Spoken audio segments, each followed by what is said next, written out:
جنت ته د داخلېدلو یو بهترین سبب دا دی چې سړی د لویو لویو ګناهونو نه اجتناب او پریزو کې لکه غلا شوه، زنا شوه، شراب خوري شوه، ډاکه شوه، قتل شو، دروغ شو، غیبت شو او یا ګناهونو ته علما کرام د کبایرو ذکر کړي دي چې د دې نه سړی مکمل پریزو کې د واړه ګناهونه الله معاف کوي او انسان جنتی انسان جوړي.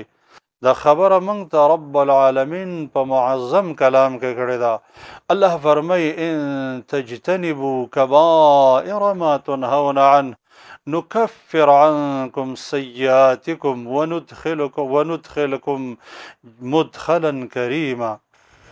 که چرته تاسو د هغې لویو ګناهونو نه اجتناب او پرهیز وکئ، واړه ګناهونه به موږ ستاسو نه معاف کو او تاسو به ډیر عزتمن ځای ته داخل کو چې هغه جنت دی.